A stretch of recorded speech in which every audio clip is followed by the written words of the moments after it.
Happy Monday, everyone. Thank you for joining me on this week's episode of Chiquis and Chill podcast. This season, we've talked a lot about personal growth and health and healing. And today, I really want to continue talking about those themes. I wanted to hop on the mic today to talk to you guys about healing your inner child. This is something I've been working through in therapy, and it's honestly been life-changing for me. And since I know that therapy isn't always accessible to everyone, I wanted to hop on the mic and share how I've been healing my inner child and how it's helped me. So let's hop right into this episode. So I've been on this healing my inner child without really even realizing it since last year, when I went to my psychedelics retreat in La Ciudad de Mexico. And I did Niños Santos, which are magical mushrooms. And I saw myself as a little Asian girl. I don't know if for me, I saw China. And I think maybe because I've been to China, but I saw China and I saw myself as a little Asian girl, and I saw my dad in my visions. And it's really hard to explain because it's been so long. I'm like trying, if I really meditate and do my breath work, I can get myself to that place. But I remember specifically like feeling this incredible joy in my soul of like, I have never felt this happy. And I was a little girl. I was giggling. I was crying. I felt my body healing. I saw my dad and I understood everything that happened with him and I. Not that I'm excusing it, but I understood it and I had compassion for him. And I just saw myself as a little girl. Like I felt like God was giving me the opportunity in this experience to just feel what joy felt. And I didn't see God. I felt God. For me, God has always been like a male. But now I'm starting to like move into like God can be female. But anyway, the point is, in that moment, he was a total guy. So he was speaking to me and telling me, you have been through so much. And I am pouring your heart in this moment with so much love. I want you to be a kid. I want you to enjoy and to feel what you should have felt when you were little, but your innocence was taken from you. I'm allowing you to see and to feel this compassion for your dad because that's going to allow you to fully forgive him. And mind you, these things that I'm telling you, it wasn't a voice. It was my deepest intuition of like, I was connected to my highest self. I was in bliss and I was in, I think, the highest enlightenment of my life. So much so that I knew far, far, far up, because I felt like I was a little girl like in heaven. It just felt like heaven. I was like, this is what heaven feels like. And that voice, that feeling that I felt was like, yes, this is what you have to look forward to when you go, because you have been through so much. And if you obey and if you continue to be a good person, this is what you're going to feel. And it was crazy because I was like, I want to stay here forever. Like, I want to feel this happiness forever because I didn't feel this for so long. But then in my mind, I was like, but wait, Emilio, like, I feel bad. I'm going to leave him. So it was the craziest feeling. I know it might sound crazy. Only if you've experienced this will you know that I'm not crazy, but it's something I can't even like really, really explain. I'm trying my best to kind of like set a little visual for you, a little, so you can visualize what it is that I'm talking about. But anyway, it started then. And right after my retreat, I didn't really give myself time to integrate because I had to work. I had to do what I had to do. I think it's very important at least to give yourself a week after something like that to just integrate, to like come back to your body and, like understand that you weren't crazy. That really happened. And I didn't really have that luxury because I had to work. Thank goodness. 2024 was a very, very successful year for me. Thank God. But it took everything out of me, especially after that experience. And I was just trying to like live in my spirituality and also in my physical body. And it was something very difficult for me to understand. So it started then. And I saw my dad and all that stuff happened where I just forgave him and he asked me for forgiveness. And I think that's because I went to the retreat after. Anyway, I'm not going to get into all that because the point is that that's when it started. When I started to understand the importance of healing your inner child and tapping into your inner child. We all have one because we have all been children before. We started off as children. That's how we came into the world. And now more than ever, I get it because I had Maury Fontanez on the podcast and she's now my life coach. And I got her book even before I knew she was even going to come onto the podcast. And I started reading her book and she talks a lot about your inner child and how we forget. And not only do we forget, but sometimes, actually a lot of the times, our parents have a lot to do with it because they're stressed and we could be in the backyard and we're pretending to be an airplane and we're just flying around and being silly and just really just being ourselves and being free and like not having any boundaries. And then you bump into your mom because your eyes are closed, right? And your mom's like, stop being silly, just sit down. So then our little selves we sit down and we're like, oh, okay, just not going to play anymore. I'm not going to use my imaginary friends. I don't know if you guys ever had an imaginary friend. I sure did. I would talk to my dolls all the time.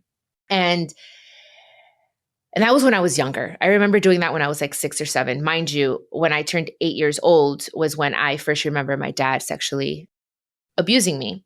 And that, I think, was a huge part of me forgetting about my inner child because my innocence was taken from me. My mom was a single mother. I was the eldest. I had to help her. I just had to grow up really fast. And I was just programmed to forget about my inner child.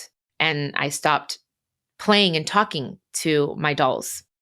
I had to put them to the side because there were more important things that needed to be done. Taking care of my siblings, cleaning the house, helping my siblings with their homework. And I was always left at the very, end of the day. And academically, I wasn't the best because I had so many responsibilities. For a long time, especially after my mom passed, I was very upset. Obviously, with my dad, I was like, I had forgiven him, but I think I was more upset with my mom because I had lived so much more time with her.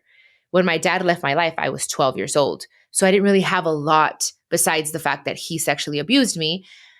And obviously that hurt me, but I didn't spend a lot of time with dad. I would go with dad on the weekends and he was just more lenient. And it was just fun. He would make us Mickey Mouse pancakes and we would watch movies. And at mom, it was serious business. So that's why I feel like I didn't have that much of a hard time with my dad or forgiving him because I didn't have much to compare it to. Like I just was like, all I really knew was what had happened. And then, like all this fun stuff that we would do on the weekends because he was a weekend dad. Anyway, so now I can gladly say that my relationship with my mom is so much better. And I have a whole episode on it talking about how in love I am with my mother. And I don't care. I am in love with my mom. And I say like that because one day she told me, she's like, I think you're in love with me. And I was like, that's weird. So does she think I'm like, because I liked a girl then, like I'm like in love with her. But like, that's, she didn't really, I think if my mom would be here now, definitely she would have healed and things would be so much better. But what I'm trying to get to is that I learned that our parents are just trying to get through life as well. And having compassion for them and not blaming them for everything. Because I would blame a lot and be like, it was my mom. My mom did this to me. And my mom made me feel ashamed about my body because this and that. And it's just like, yeah, I'm not saying she was right, but she didn't know any better. And now people are starting to wake up and we're more, we talk about emotional intelligence and stuff like that in therapy. My mom didn't really know any of those things. She was just, I have 5 kids. I'm a single mother. I got to do what I got to do. I got to get shit done. She was on survival mode till the very last day of her life. So that's where I come in and I'm going to heal our lineage. And I really, really, really feel that. I really feel like I am meant to heal us.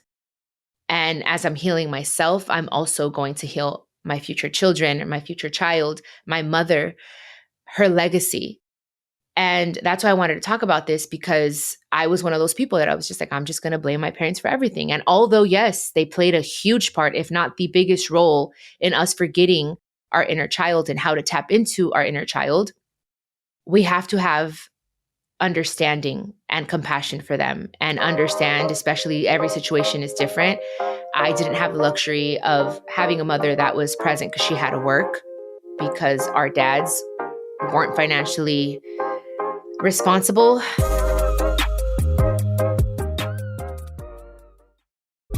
So now going back to Maury Fontanez's book, I read that and then I was like, I want this woman to be my life coach. So I took a few sessions with her, and she actually emailed me the other day. She said, we need another session. And basically what you do is, it was all on Zoom. I haven't had the opportunity to have a session in person, but what this woman does is incredible.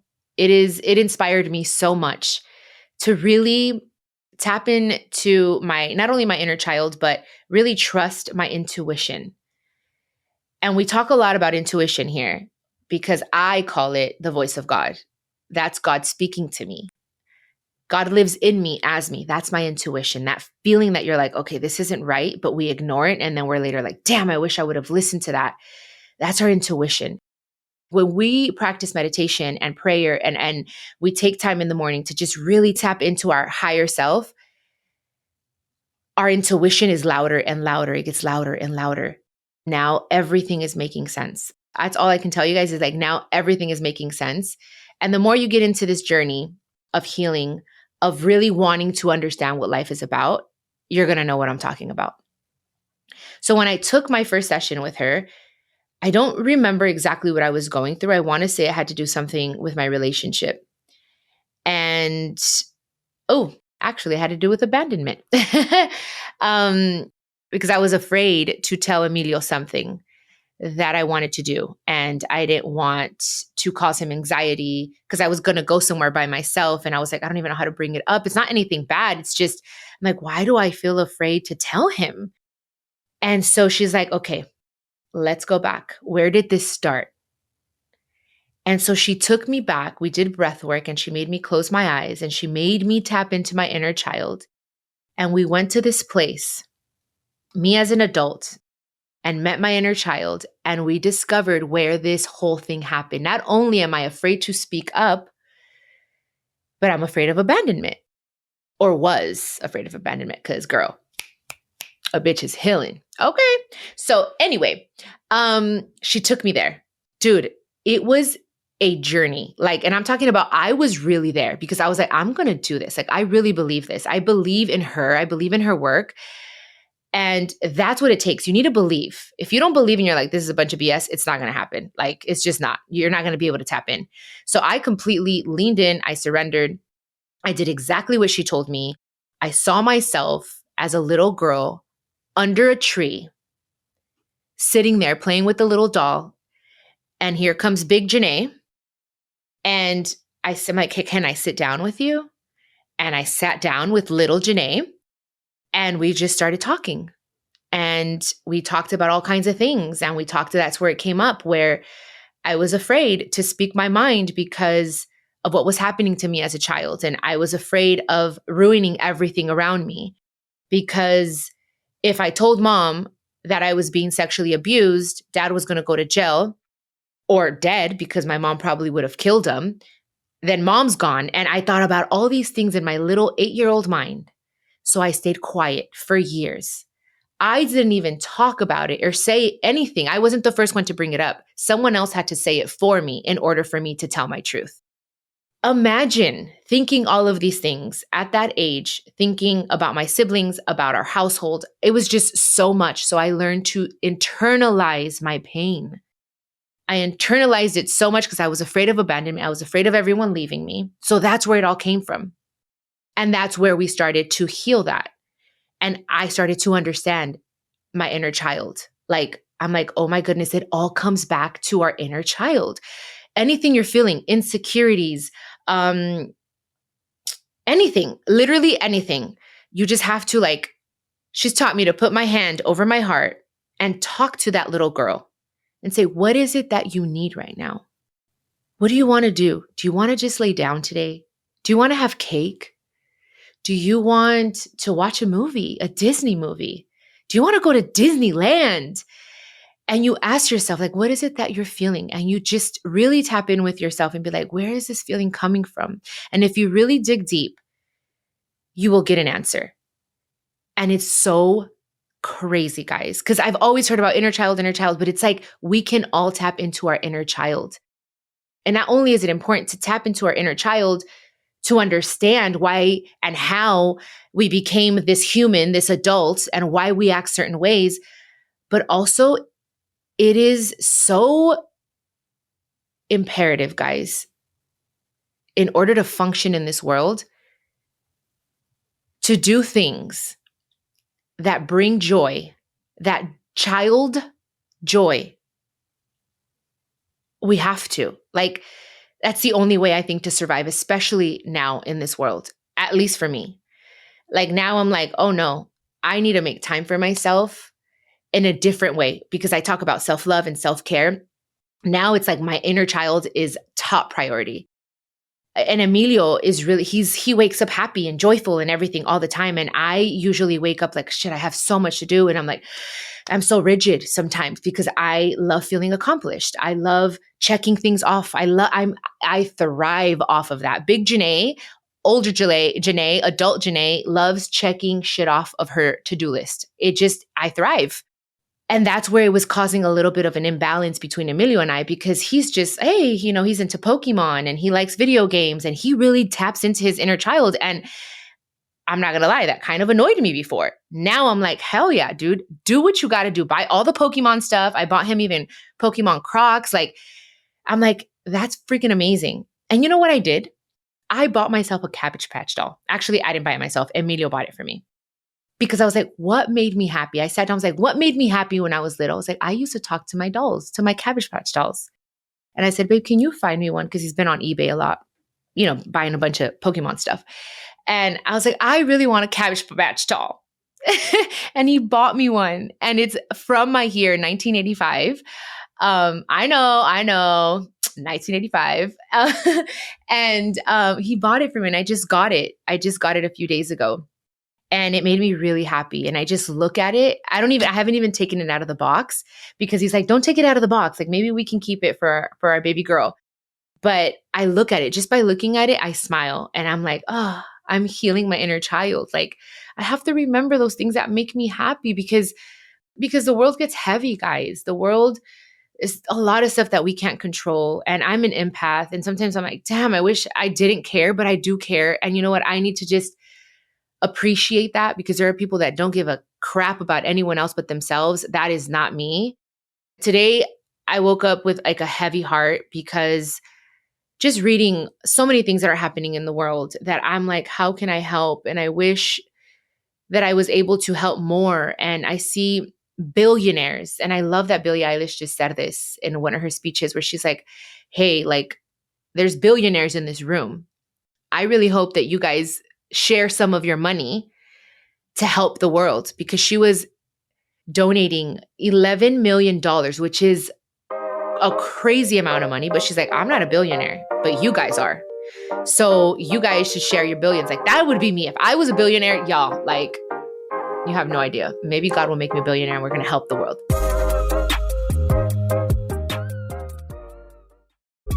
But anyway, I woke up with a heavy heart. So I was like, ugh, like I'm feeling some type of way. And then guess who calls me? My amazing husband. And he's like, babe, let's put on costumes. I'm going to go buy some costumes and let's just go. Like, let's go freaking like go out and be silly. And I was like, you're freaking right. Yes. That's why he's the perfect person for me.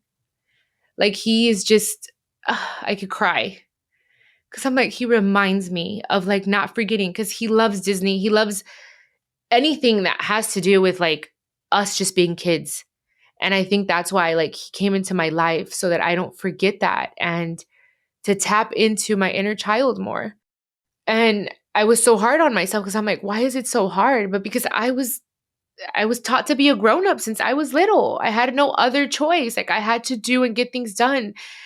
And not until now, at 40 years old, am I really realizing I can go to Disney if I want to freaking wear ears, because I will. Like, I'll wear little ears at the airport and like a little fuzzy backpack. Like, and I like, people might be like, she's crazy. I'm like, no, now I see people that dress like that and are older or have their hair dyed and they have rainbow socks on. I'm like, that's freaking awesome. Like, be yourself. Everyone wants everything just to be perfect. And I have to always like, what's trendy and like, that's not cool. And like, I don't give a shit. Like, I'm like, I am going to wear my Disney stuff, even if I'm not going to Disney. Like, I am going to watch a movie that's going to make me laugh. And all those movies that I would watch when I was little, I would watch Pocahontas at dad's house and Ariel. Like, it was always Disney at my dad's house. If I love Disney, I think it's because of my dad, because I'm telling you, he would make us Mickey Mouse pancakes and put little chocolate chips in them. And that's why it was so hard to be mad at him, because I was like, you did this and that's not cool.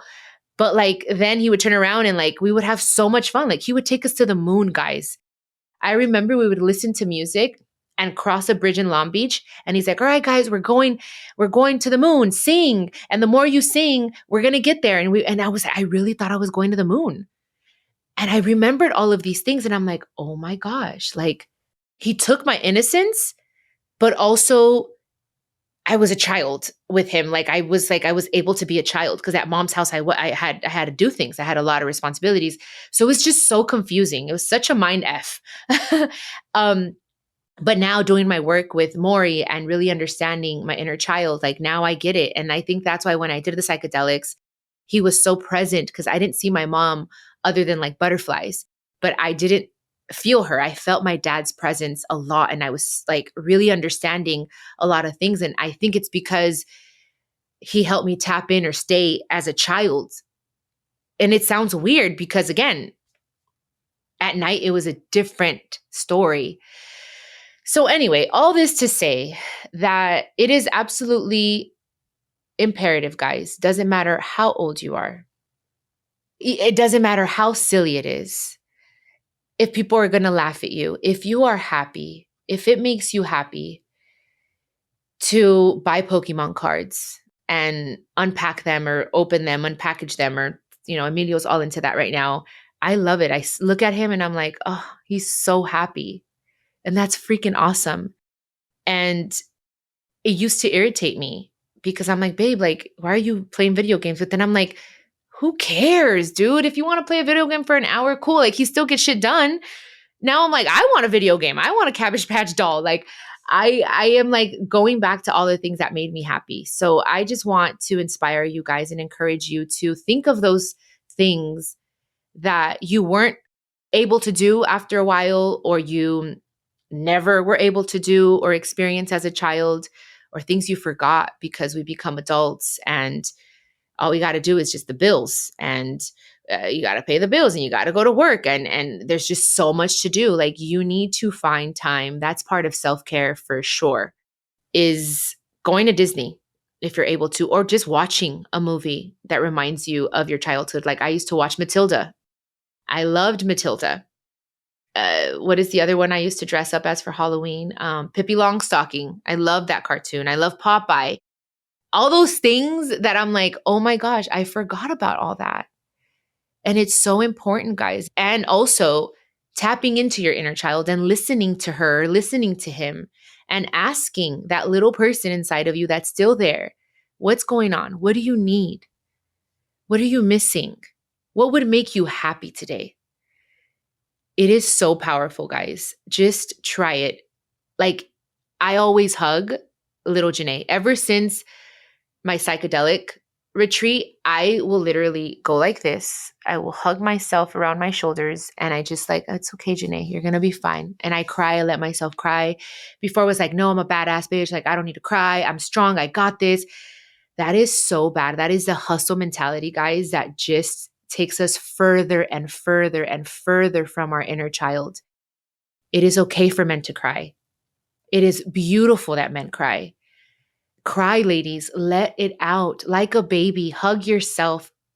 Yell outside if you want to. Run around, guys. We forget to move our body. Now dancing is part of like my meditating and prayer time.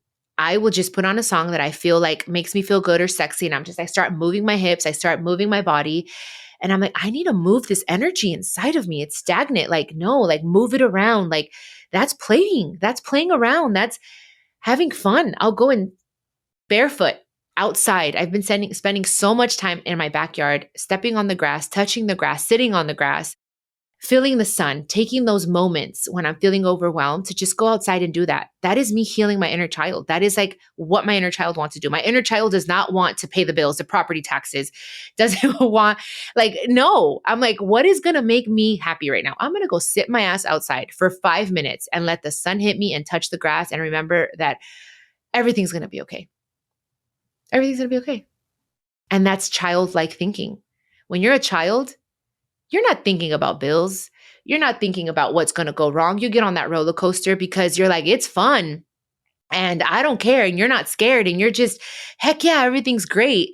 Then you get older and we think, damn, I'm not going to get on this roller coaster because it's not good for my brain. Because I read this book and it probably isn't. I'm sure it isn't. But I'm like, I'm not going to stop myself. I'm not going to get on every roller coaster next time I go to Six Flags, but I'm going to get on a roller coaster because you know what? I want to be happy right now because right now is the only thing that matters. And I'm going to get on that damn roller coaster because when I was younger, I loved them. But now that I'm adult, I'm like, oh my gosh, I'm scared that I'm going to get some, like, we can't think that way, guys. Like, we have to really just live in the present. And that's what children do. They live in the moment and that's all they know. So we have to remember that because it's life-changing. And I'm telling you firsthand, it is life-changing. And it's so beautiful to be able to learn all of these things and share them with you guys because I love to learn. And I think at a point, I'm like, oh, I think I know everything. I think I got this. You know, finally, I learned almost everything. No, there's so much more. The world, not even the world. No, it's not even the world. It's the universe is so infinite. There is so much for us to expand mentally, emotionally. It's so beautiful, guys. I'm going to share it all with you. Everything that I'm learning and this journey I'm on, I'm going to share it with you guys because how can I not? And I hope that this episode made sense. And I know I kind of jumped everywhere like I always do, but I am just on the fly. I'm not looking at my notes. And I just wanted to talk from my heart because I'm telling you, it is life-changing. Please take the time, make the time to take care of that inner child, even if you're 80 years old or when we're 80 years old and you're 55 and you think certain things are silly. Go back to some of the happiest moments of your life and do them and not worry about what people are going to say because this is something you're doing for yourself. I remember matching socks with like my 16-year-old little boyfriend. And when I first met Emilio, he used to think that was silly. I was like, let's match. And he's like, that's kind of silly. I don't know if that's like really my thing. I'm like, okay. Now we're matching. Now we're going to go wear costumes apparently tonight and like go walk around. I'm so excited for it. I found my person. I found this person that reminds me. And I guess it's no coincidence that he's 7 years younger than me because it's working out. And that doesn't even bother me anymore. I'm like, who cares, dude? Let's go be kids. Let's go play in the sand. Let's just jump off of a freaking cliff into the water. Like, I want to do all those things. I want to just live my life as if it was the last day because that's what kids do. Kids don't know and don't worry about tomorrow. They don't even worry about what happened yesterday. They're like, all right, cool. Like, and we have to take care of that in our children, guys. That's another part before I let you guys go. If you have little children, please let them use their imaginations. Let them play. Let them explore like things and ideas. And if they have an imaginary friend, put the damn chair at the kitchen table at dinner and sit the imaginary friend. Please don't stifle their imagination. Tap into it, play with them, run around with them, take the time. That is actually going to help your inner child is when you tap in with them and take the time to really get into what they're into. It's going to be life-changing for your children and for when they become adults to know that they have that with their parents. So I don't have any kids, but when I do, because it's going to happen, God is good, I'm going to do that. And I think it's going to help me so much. I'm going to continue to heal my inner child when I have a baby. So I'm excited. So yeah, that's all I wanted to tell you guys. I know there was a lot said here. So I think you're going to have to press rewind on this one.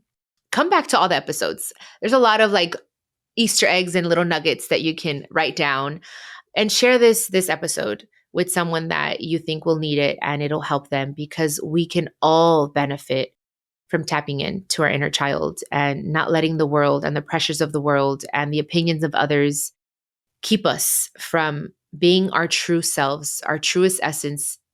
It lies in our inner child. So don't forget that. Thank you again. Thank you guys for listening. This felt like a little therapy session for me. I feel like when I'm just talking to you guys, I'm able to just be myself and talk about anything and everything. And I'm grateful that you guys allow this space, because if you guys don't listen, then I don't have a job. So thank you for listening. Thank you for tuning in every week. I will catch you on the next episode of Chiquis and Chill. I love you. And remember, you have the power. You are the medicine. And we'll talk about that one day. You are the medicine. That's another episode. Anyway, have a beautiful day. Bye. This is a production of iHeartRadio and the My Cultura Podcast Network. Follow us on Instagram at My Cultura Podcast, and follow me, Chiquis, that's CHIQUIS. For more podcasts from iHeart, visit the iHeartRadio app, Apple Podcasts, or wherever you listen to your favorite podcast.